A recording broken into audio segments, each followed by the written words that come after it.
Hi there, my name is Todd Rhodes. I'm one of the co-founders over at chemistrystaffing.com, and I'm your host right here on the Healthy Church Staff Podcast. Today we're going to continue on with our series called True North, and this is a modern-day epistle for church leaders. Go back and listen to 2 episodes ago on Monday to get a little bit more of a scoop on how this project started. And stay tuned at the end of the podcast today. I'll give you a link to where you can go and download this full True North modern day epistle for church staff leaders. So this is going to be a little bit different. I'm going to read today. Each day this week we're taking a different chapter. So today I'm going to read chapter 2. It's going to be a little different since I'm reading it, but hopefully this will kind of speak to you. There's a lot in here. So let's go ahead and get going with chapter 2 of True North. Endurance is not the absence of fatigue. It's the decision to keep going when every excuse says to stop. In the early days, you may run with adrenaline and excitement, but later days will require something deeper: conviction, rhythm, and the refusal to quit quietly. There will be seasons where nothing seems to grow. No fruit, no feedback, no fanfare. These seasons are not wasted. They are holy. They are forming you into the kind of leader who can be trusted with both growth and silence. You will not always feel inspired. Some of your most important leadership moments will happen when inspiration is gone, but faithfulness remains. Do not mistake discouragement for disqualification. You are not a machine, and you were never meant to be. The work is sacred, but so is your humanity. Take breaks without apology. Step back without shame. Even Jesus withdrew. Rest is not weakness. It's a reminder that you are not the Savior. And sometimes what looks like stepping away is actually stepping into renewal.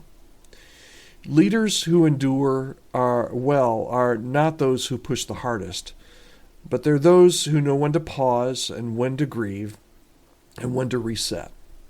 What matters most is not the speed of your leadership, but the direction.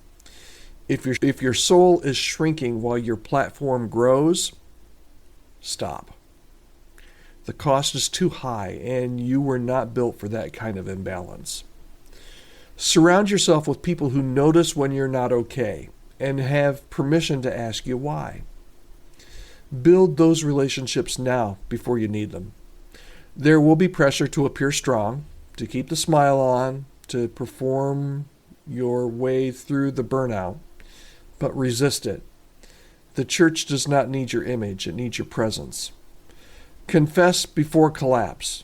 Let someone in before everything falls apart. Hidden exhaustion is one of the enemy's most effective footholds. You cannot lead people into health while refusing to walk that path yourself. And yet the great temptation is to keep producing while your soul quietly perishes. So lead with confession, not image management. You're not the hero of this story. Even the best leaders hit a wall. It's not a sign of failure. It's a moment of invitation, an invitation to return, to remember, to renew. Don't fear the valley. Some of the deepest work of God happens far from the crowds. Obscurity is not the enemy of fruitfulness. Sometimes it's the soil. Keep tending what no one sees. That's where integrity is born. Legacy is not built with conferences or campaigns. It's built in the daily decision to remain faithful when no one is watching. And remember, faithfulness is not flashy. It's often quiet, repetitive, and unnoticed by the world, but not by the one who called you. God is not in a hurry. He works through seasons. He's not interested in momentary success, but in eternal significance. If you're in a pruning season, don't panic. Pruning is not punishment. It is preparation for the fruit that you cannot yet see. Endurance is not glamorous, but it is how spiritual giants are made. Guard the flame. When the wind picks up, don't fear it. Shield the light, and when the time comes, pass it on. Okay, so that's chapter 2 in what I'm calling True North, a modern day epistle. lot of different thoughts and ideas. Just really quickly, go back and listen to that first episode this week where I give a little bit more insight as to how this was created. But essentially, I took all of 360 episodes of what you and I have talked about here on the Healthy Church Staff Podcast. And this is a summary of a lot of the things and a lot of the things that we've learned together through the past 2 years. So if you'd like a copy of this, a free download of this PDF, I think you would really enjoy it. I think it would be an encouragement to you. Pass it on absolutely to your team, to your staff, to your colleagues, to your friends, anybody that you think needs to hear these words. I think they can be really powerful, both when ministry is going well, but especially when ministry is really hard. And I know for a lot of us, it's really hard, and life is really hard right now. So you can download a free copy.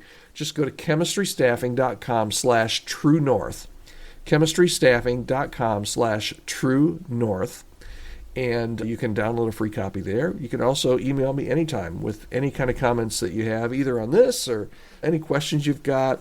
If there's any way I can help your church, let me know. podcast@chemistrystaffing.com is the email address to reach out to me. All right, we will be back tomorrow with True North. We're going to read chapter 3, and then the following day on Friday, we're going to read chapter 4. Hope you'll join us, and hope you'll download that. Again, chemistrystaffing.com/true north. All right, thanks so much. Hope you have a great day. We will talk to you again tomorrow with chapter 4.